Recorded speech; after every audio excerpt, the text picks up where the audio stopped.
오늘 여러분과 함께 우리 회복 시리즈 첫 번째 시간으로 특종 회복이라는 제목으로 하나님의 말씀 나누겠습니다.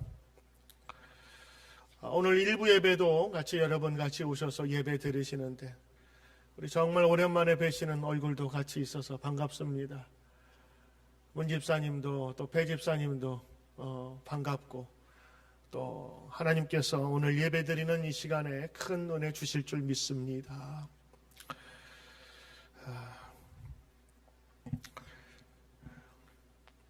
TV 뉴스에 이런 뉴스가 나왔습니다. 60대의 프랑스인 다니엘 라파르시, 한국에 출장을 왔다가 극심한 기침과 구토, 호흡 곤란 증상에 나타나서 119에 신고했고 구급차로 옮겨져서 대학병원의 응급실에 입원했답니다. 그는 병원 도착 직후에 심장이 정지했고 의료진은 곧바로 심폐소생술을 시행했습니다. 심폐소생술 4분 만에 심장이 다시 회복되어 뛰기 시작했고 하지만 의식은 돌아오지 않았습니다. 왜 심장이 멈췄는지 원인을 찾기 위해 검사하던 중에 심장이 또 멈췄습니다. 두 번째 심장 정지였습니다. 또 의료진들은 다시 한번 심폐소생술을 했고 기적처럼 심장은 회복되어 다시 뛰기 시작했습니다. 심장이 두 차례나 멈췄는데 다시 회복되어 살리고 또 살린 건 정말 기적의 심폐소생술 덕분입니다. 뉴스는 이렇게 전하고 있습니다. 퍽이나 생명력이 강한 사람이지요. 심장이 두 번이나 멈췄다가 다시 회복되었으니까 말입니다. 다니엘 씨처럼 살아있기 위해서는 우리는 늘 반복해서 이 심장이 계속해서 움직여야 합니다. 때로는 우리 몸은 쉬더라도 회복을 해야 합니다. 회복은 병원에 입원한 환자에게만 해당되는 것이 아닙니다. 우리 모두는 회복이 필요합니다. 회복이 되지 않으면 건강하게 살 수가 없어요. 회복이라는 단어 영어로는 refresh 혹은 recover 또 regain이라고 이야기를 합니다. 한자의 뜻은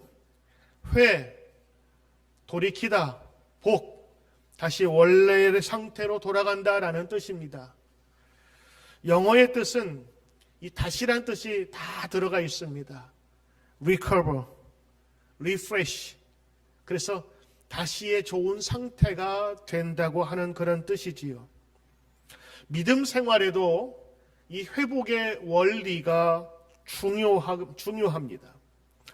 믿음은 여러분 갑자기 생긴 것이 아닙니다. 성경은 어느 순간에 하늘에서 떨어진 것이 아닙니다.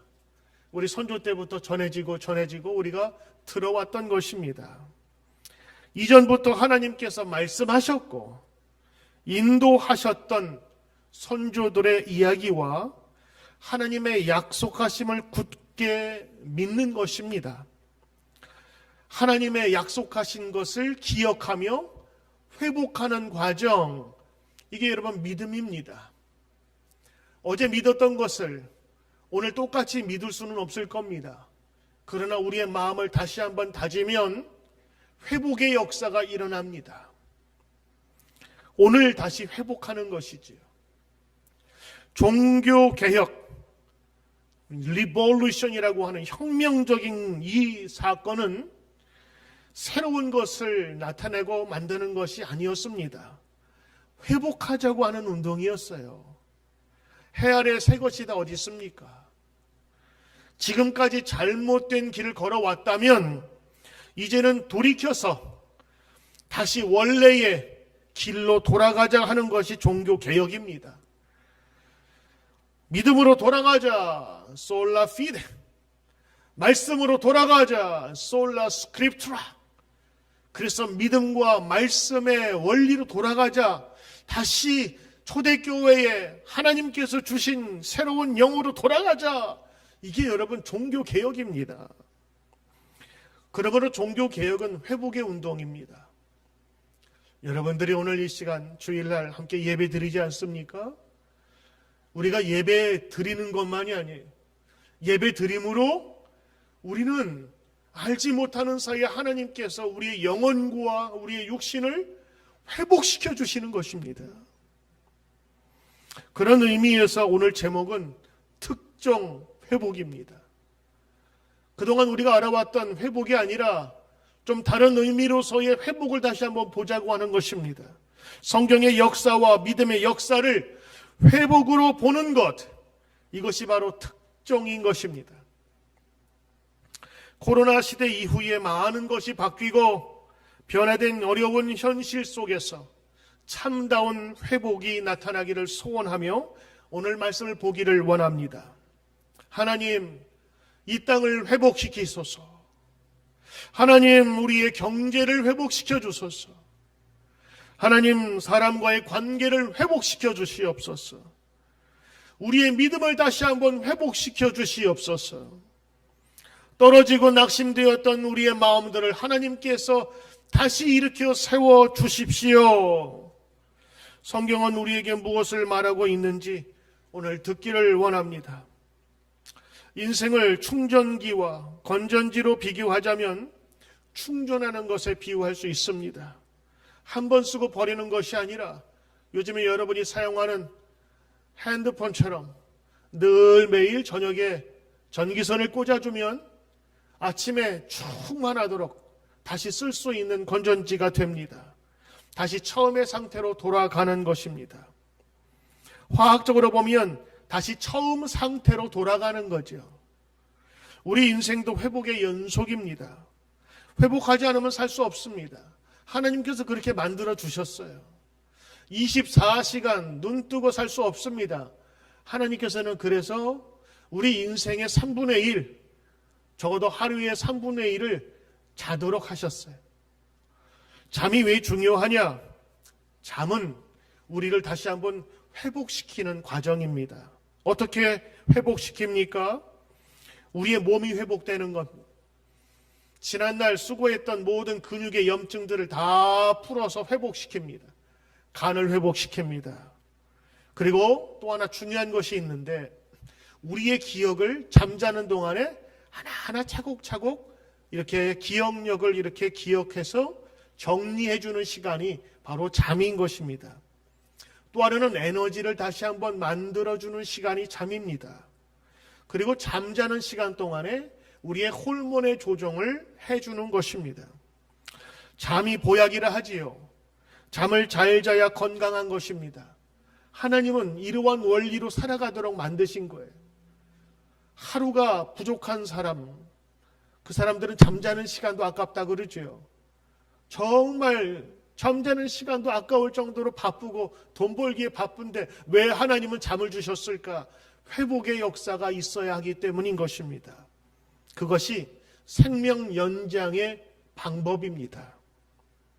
우리 신앙생활에도 회복은 반드시 필요합니다. 그리고 매주만이 아니라 더 갈급한 사람은 매일매일 새벽 그리고 말씀을 보면서 우리의 떨어지고 떨어졌던 우리의 신앙을 다시 한번 회복시키는 것이 오늘 우리의 성도의 사명인 것입니다. 지금은 은퇴하신 이재철 목사님, 아마 여러분들 그분이 쓰신 책이라 설교를 많이 듣고 보셨으리라 생각합니다. 그분이 30년 전 교회를 역동적으로 목회하면서 초기에 지은 책이 바로 주제가 회복입니다. 그래서 그 책 제목이 회복의 목회라는 것을 적으셨어요. 그것은 자신이 종로 YMCA 그 강단에서부터 시작했을 때부터 그 초기의 목회 상황을 하나하나 적어놓은 그런 책인데 주제가 회복입니다. 왜 그러느냐? 인간이 죄로 말미암아서 하나님과의 관계가 끊어져 버렸어요. 에덴 동산에서 퇴출돼 버렸습니다. 이 단절된 관계, 이 끊어진 관계가 회복되는 것이 신앙을 다시 얻는 과정이라고 본 거예요. 그래서 이 책 제목을 회복의 신앙이라고 정했다고 합니다. 맞습니다. 우리가 왜 예수님을 믿어야 하느냐? 바로 그것은 인간의 능력의 한계와 생명의 제한됨 때문에 예수 그리스도를 인격적으로 만나 믿음이 회복되고 하나님 안에서 하나님의 백성이 되고 천국 백성이 될 수 있기 때문인 것입니다. 세상의 어떤 종교가 죄에 대해서 이렇게 이야기를 합니까? 더구나 남의 죄를 대신해서 아무런 대가 없이 값을 치루어야 하는 이야기가 성경에 나와 있는데, 예수님은 우리의 이러한 죄의 대가를 갚아주기 위해서 십자가에서 죽으셨어요. 왜 우리가 예수님을 믿어야 되는지 충분한 이유가 되는 것입니다. 그래서 십자가는 하나님의 구원 사건, 우리를 찾아와 주셔서 하나님과의 끊어진 관계를 다시 이어주는 그 매개체가 바로 십자가인 것이죠. 바로 그것이 다시 끊어졌던 것을 회복시키는 사건, 이 십자가입니다. 십자가 없이는 하나님의 사랑을, 하나님의 구원을 설명할 수가 없습니다. 십자가는 하나님의 이 회복 사건의 가장 중심에 있습니다. 그리고 또 하나, 부활 사건은 십자가에서 죽으셨던 예수님의 생명을 다시 회복시킨 거예요. 그 부활은 세상에서 모두가 불가능하다고 했던 그 모든 것들을 하나님께서 다시 회복시킨 사건, 부활입니다. 누구도 할 수 없는, 그러나 하나님만이 하실 수 있는 생명의 회복, 바로 그것이 초대교회에서도 나타났어요. 초대교회 사람들은, 제자들은 무서워서 문을 잠그고 아무도 들어오지 못하게 하고 기도했어요. 그때 성령이 나타나고, 성령이 그들에게 나타나고 임하니까 어떻게 됐습니까? 그들의 새로운 생기가 들어가서 힘이 나기 시작했고, 하나님의 백성으로 회복되어서 세상을 향해 나갈 수가 있었던 것입니다. 부흥이 뭡니까? 부흥은 교인 숫자 많아지는 것이 부흥이 아니에요. 부흥은 하나님의 영광이 드러나는 것입니다. 하나님의 영광이 회복이 되면 교인이 늘어날 수밖에 없고 제자가 늘어날 수밖에 없는 것이에요. 우리가 생각하는 부흥, 사람이 많아지는 것은 그 결과지 과정이나 하나님께서 원하신 것이 아닙니다. 진정한 부흥은 믿음의 회복이고 성령의 회복인 것입니다. 어떤 분들은 이렇게 얘기해요. 신앙을 회복보다는 다른 단어가 더 좋지 않겠느냐, 이런 겁니다. 정진하다라는 거죠. 정진이 뭐냐면 열심히 애쓰고 노력하다라는 그런 뜻입니다. 앞으로 전진해서 나간다고 하는 진취적인 거죠. 그런 의미에서 보면 회복보다는 더 자극적이고 힘 있어 보입니다. 왜냐하면 회복은 과거 지향적이 같잖아요. 과거에 있었던 거 다시 고쳐 쓰는 거잖아요. 우리는 신상 좋아하잖아요. 새 것 좋아하잖아요. 근데 회복은 고쳐 쓰는다는 의미가 있기 때문에 아무래도 회복보다는 전진 혹은 매진하다 혹은 열매로 따지면 성숙하다, 이런 느낌이 더 우리 신앙을 더 설명해 줄 것 같은데, 그러나 오늘 여러분 이 말씀을 지켜보시면 정진하다라는 것은 방향의 문제잖아요. 그런데 이 회복은 방향의 디렉션의 문제가 아니라 본질에 관한 거예요. 본질. 가장 중요한 이 성질에 관한 것이라고 하는 겁니다. 여러분 성경의 역사를 한번 살펴보십시오. 구원의 역사는 회복시키는 이야기입니다. 인간의 죄로 말미암아서 하나님과 단절된 모든 관계를 하나님이 먼저 오셔서 손 내밀어 주셔서 회복시키는 과정입니다. 회복이야말로 참된 신앙의 동기입니다. 복음의 부흥은 우리의 삶을 변화시키는 이 믿음의 재발견을 이야기합니다. 자신의 죄를 인하여서 하나님과의 단절을 깨닫게 되고, 그리고 하나님께 다시 매어 달리며 다시 붙어 회복되는 그런 모든 과정이 성경의 역사인 것입니다. 창세기에 보면 하나님이 세상을 창조하시고 모든 것을 만드셨습니다.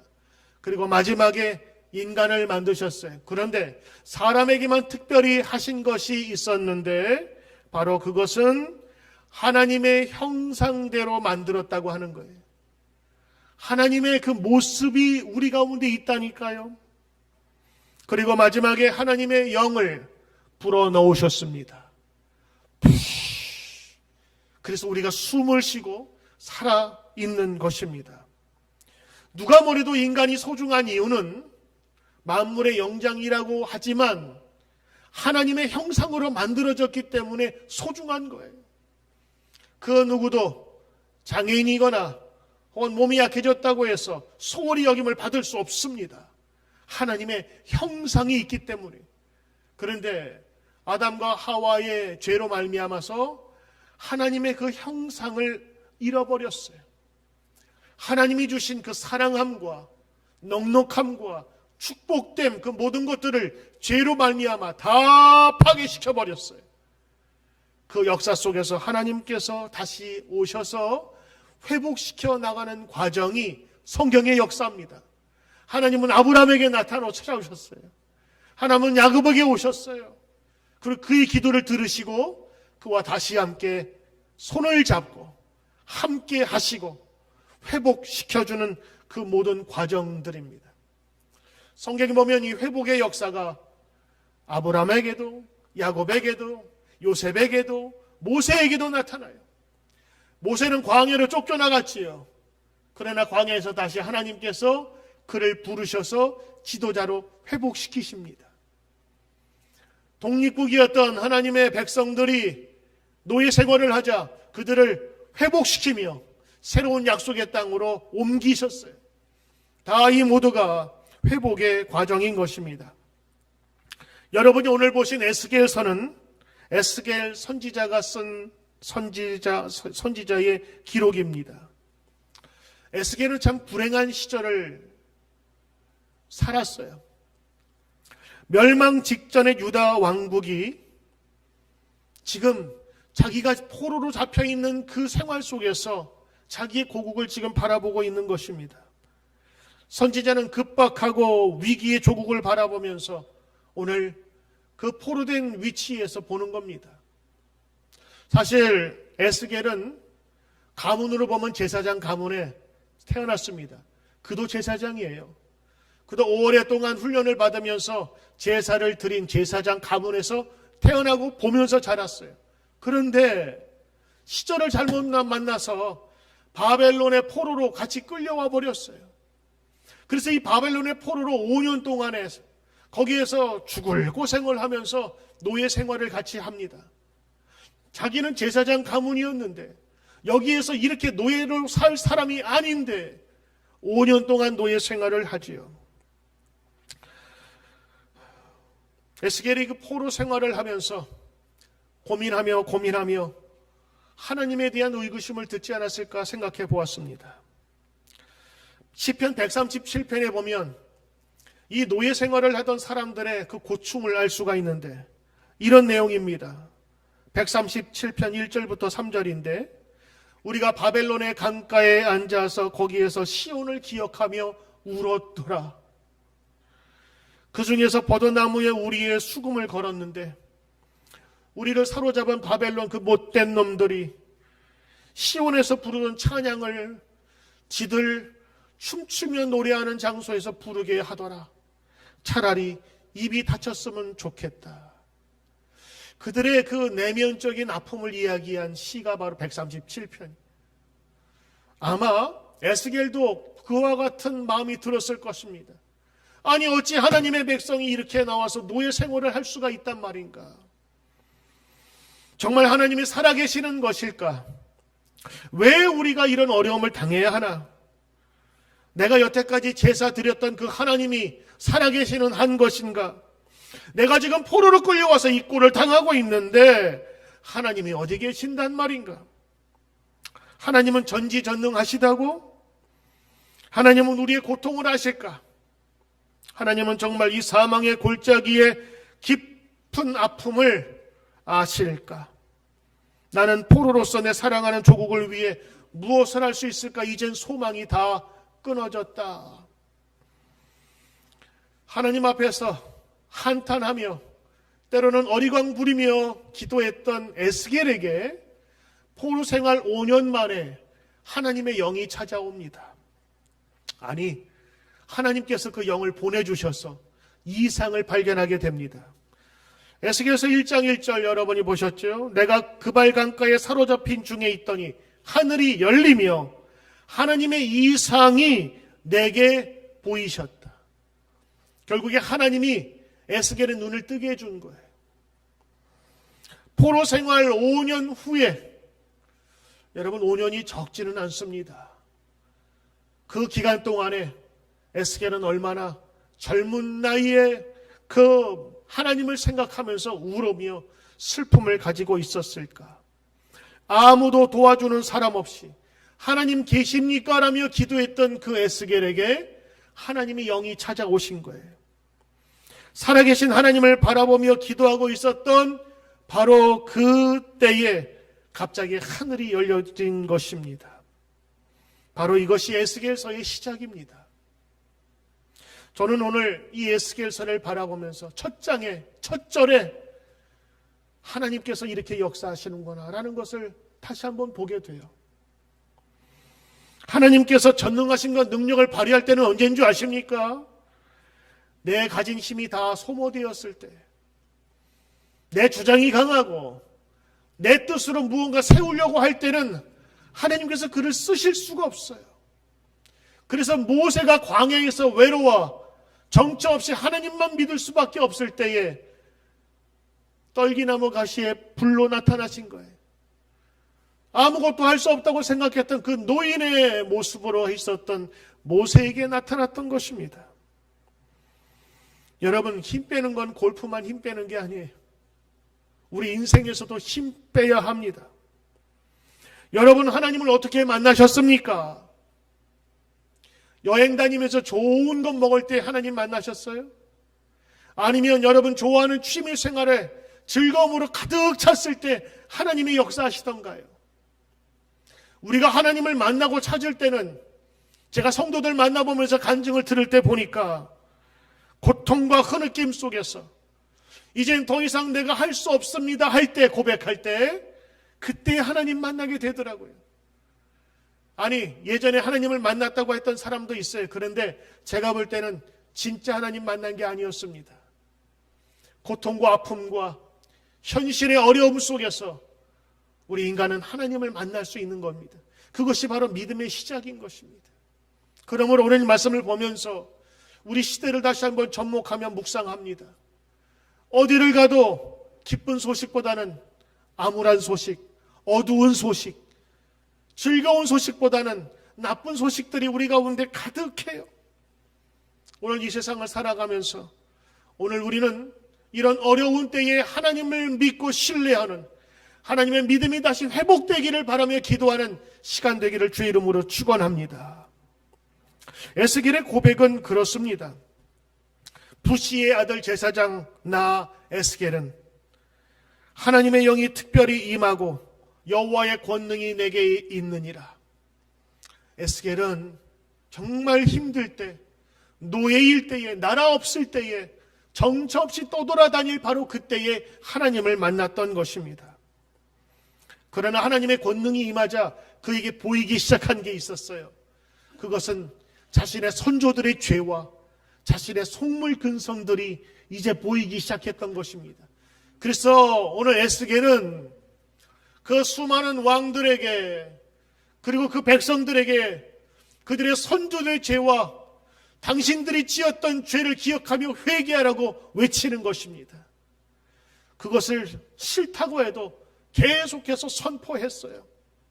그것이 에스겔의 사명이었기 때문인 것입니다. 그러나 에스겔은 그들의 죄를 지적하면서 낙담하고 그들의 죄를 다시 한번 밝히면서 그들을 정죄하면서 모든 사람들을 다 억누르지만은 않았어요. 그 가운데서도 역사하시는 하나님의 마지막 선물을 소개하고 있는데, 바로 그것은 하나님이 다시 그 백성들을 회복시키리라 하신 메시지였습니다. 하나님께서 다시 회복시키리라는 확신이 들게 되었어요. 오늘 여러분이 보신 에스겔서 37장은 에스겔이 보았던 환상이었습니다. 하나님의 회복이 죽은 자 가운데서도 다시 일어날 수 있다고 하는 것을 보여준 환상이었어요. 그가 본 환상은 이렇습니다. 어느 날 하나님께서 권능으로 나타나셨어요. 그리고 에스겔을 뼈가 가득한 묘지로 골짜기로 데려갔습니다. 하나님은 에스겔이 뼈가 널브러져 있는 골짜기를 지나면서 끔찍한 광경을 보게 합니다. 옛날에 전쟁이 있으면 땅에 묻었어요. 죽으면. 그러나 너무 많은 것은 골짜기에다 던져버렸다고요. 까마귀의 밥이 되게 하기 위해서. 그게 오랫동안 지나면 살이 썩어 다 흐트러지고 뼈만 남게 되는데, 오늘 말씀 보니까 뼈가 굉장히 많고, 그리고 그 뼈들은 말라 비틀어져 있었대요. 이제는 살 가망도 없는, 다시 붙여서 어떻게 할 수도 없는 그 상태를 이야기하는 겁니다. 에스겔은 그 뼈들을 보면서 아마도 그 뼈들이 자기 민족이라고 생각했을 것입니다. 그들의 성전은 회파되고 사람들은 포로로 이방 땅에 잡혀가고 비참하고 절망스럽고 낙담하여 이제는 아무런 희망도 소망도 없는 바로 그때, 오늘 에스겔에게 하나님은 나타나셔서 이 환상을 보여주시기 시작합니다. 3절에 하나님 말씀하시죠. 인자야, 에스겔아, 이 뼈들이 살아나겠느냐? 내가 대답하되 주 여호와여, 주께서 아시나이다. 여러분, 성경 보면 멋있는데 하나님께서 묻잖아요. 이 뼈들이 살 수 있겠느냐? 그러면 아니요, 예스로 노라 대답해야 될 텐데 오늘 뭐라 그래요? 주께서 아시나이다. 말은 멋있죠. 사실 속뜻은 이겁니다. 내가 어떻게 합니까? 그걸 지금 말이라고 하십니까? 이게 어떻게 살아날 거라고 생각하냐고요. 지금 이 뜻입니다. 예스도 노라고 할 수 없는 아주 애매한 상태입니다. 예스라고 하기에는 불가능하고 노라고 하기에는 하나님의 능력이 있는 것 같고, 하나님께서 성령을 통해 질문하십니다. 이 뼈들이 살아나겠느냐? 불가능해 보이는 그 사건에 하나님은 이렇게 말씀하십니다. 하나님의 영이 우리에게 임하시고 마른 뼈에게 임하시면 다시 살아날 것이라. 그들은 살아납니다. 생기가 임하는데, 하나님의 영이 임하는데 불가능할 것이 어디 있겠습니까? 죽은 자도 다시 살아나게 된 것입니다. 하나님의 생기가 나타나면, 하나님의 말씀의 역사가 나타나면 다시 살아납니다. 오늘 우리 교회와 그리고 이 세상에서 이 낙담 가운데 있는 모든 성도들이 다시 하나님의 영으로 살아나기를 주의 이름으로 축원합니다. 오늘 하나님께서 말씀하시지요. 내 말을 대언하라. 에스겔은 지금 대언하고 싶은 그런 마음도 없고 자신감도 없는 것 같아요. 그러나 하나님께서 뭐라고 말씀하시냐면 내 말을 대신 말하라라고 하는 거예요. 너는 말하기만 하라. 뭐라고 말했어요? 이 뼈가 다시 살아나리라. 그 하나님의 말씀을 대신 말했더니 그 눈앞에서 이상한 현상들이 나타나기 시작했어요. 그것은 뼈가 다시 자기끼리 붙어서 그 위에 힘줄이 생기고 살이 붙어서 사람의 모양을 갖추게 된 것입니다. 그런데 말씀을 보니까 그것으로 사람의 모양은 됐는데 움직이진 않아요. 그러자 하나님께서 말씀하십니다. 다시 또 내 말을 대언하라. 이야기하라. 이제 사방에 있었던 생기야, 저 죽은 영혼에게 들어가라. 하나님께서 하신 말씀을 대언했어요. 하나님도 이상하시지. 하나님이 직접 하시지. 왜 그 말을 또 내가 대언하게 하셨을까? 여러분, 중요한 원리가 있습니다. 하나님께서는 생명을 다시 살리는 데서 하나님께서 일하시기도 하지만 하나님의 백성을 통해 말씀하시는 거예요. 그리고 누구를 바꾸시는 거예요? 가장 선지자의 일을 감당하기 위해서 최전선에 섰던 에스겔 먼저 바꾸시는 거예요. 말에는 힘이 있습니다. 듣는 것만이 아니라 자기 입으로 조아리면서 선포하게끔 만든 거예요. 하나님의 이야기가 에스겔의 입에서 나오자 하나님이 말씀하실 때는 가만히 있었는데 사람의 입에서 나오자마자 그때부터 뼈가 붙고 힘줄이 생기고 사람의 모습으로 생기가 들어가자 성경에 보니까 큰 군대가 되었더라. 군대는 힘입니다. 능력입니다. 권세입니다. 지금 아무것도 할 수 없었던 그 뼈다귀가 이제는 능력 있는 군대가 되었다고 하는 것입니다. 사랑하는 성도 여러분, 하나님께서는 지금도 일하십니다. 지금도 생명의 회복을 걸고 일하십니다. 그러나 하나님께서 하시지만 오늘 에스겔을 통해서 말씀하게 하신 것처럼 대언하게 하십니다. 살아나리라. 다시 이 뼈가 붙으리라. 생명이 있으리라. 오늘 여러분 입으로 말할 수 없다면 우리 한번 속으로, 그리고 가정에 계신 분들은 한번 입으로 말씀하십시오. 하나님의 생명이 있으리라. 하나님의 생명이 있으리라. 여러분 선포하십시오. 선포하십시오.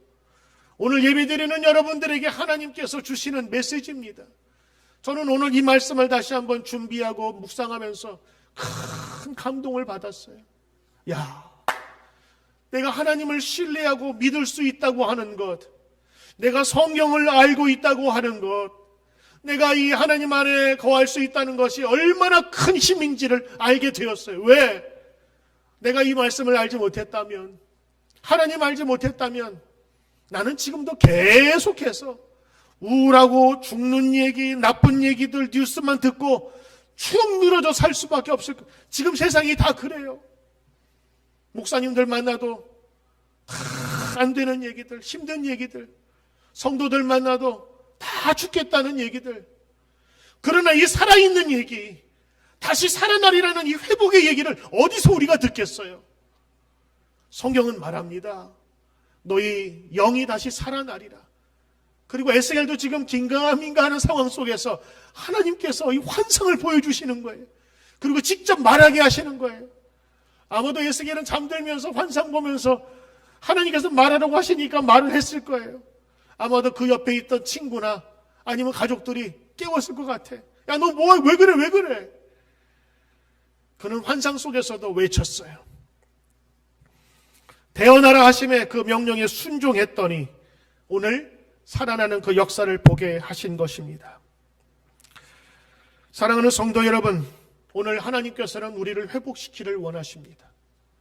그리고 그 회복의 가장 중요한 중심에 우리의 믿음과 예배가 있는 것입니다. 저는 우리 누드림교회 성도님들 참 칭찬하고 싶고 격려하고 싶어요. 예배를 너무너무 사랑해요.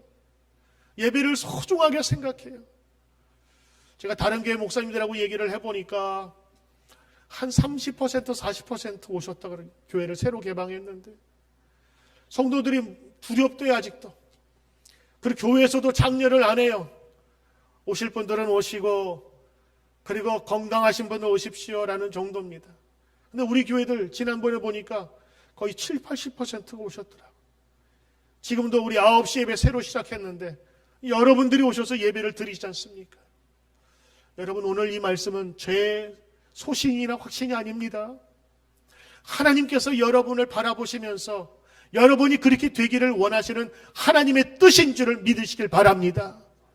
안 된다, 안 된다, 죽었다, 끝났다가 아니라 그건 인간의 생각이에요. 하나님의 생각은 다른 거예요. 여러분의 자녀들 속색이지요. 속색여야 자식입니다. 속색이는 자식이 효자 된대요. 그래서 부모가 필요한 것입니다. 여러분, 때로는 자식들을 바라보고 힘든 모습 보면 언제 클래나 그러지만 하나님의 생각은 달라요.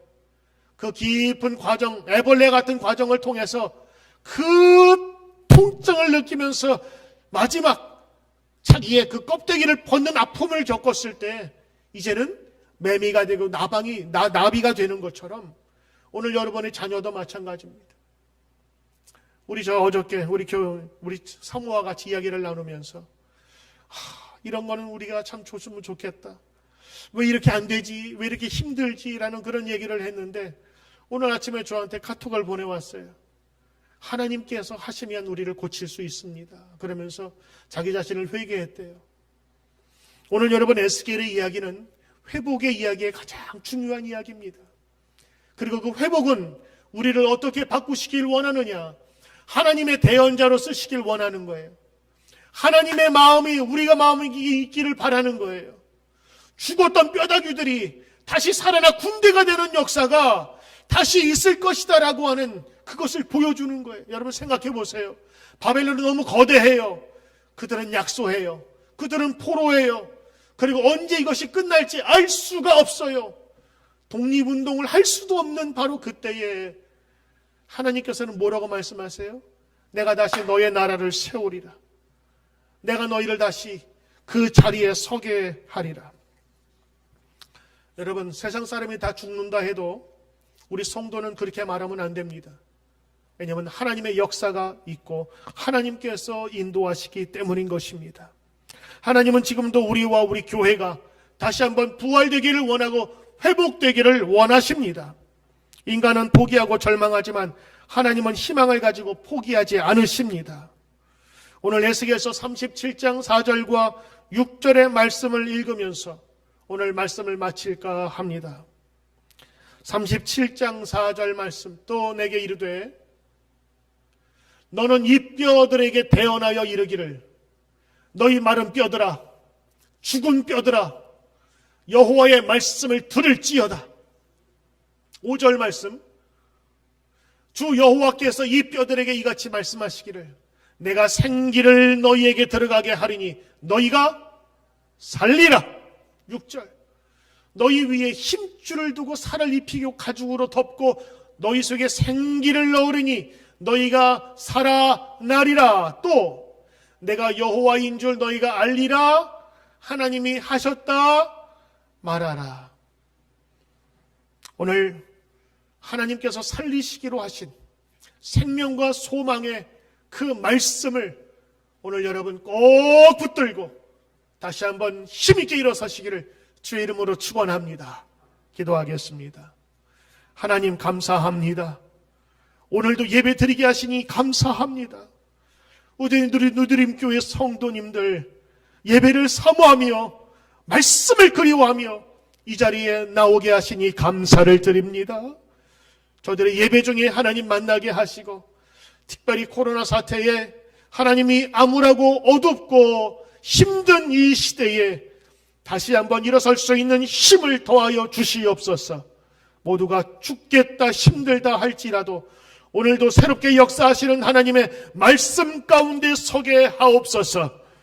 새 힘 주실 줄 믿습니다. 새 능력 주실 줄 믿습니다. 새 힘줄 주실 줄 믿습니다. 새 생기를 허락하여 주시옵소서. 예수님의 이름으로 감사하며 기도드리옵나이다. 아멘.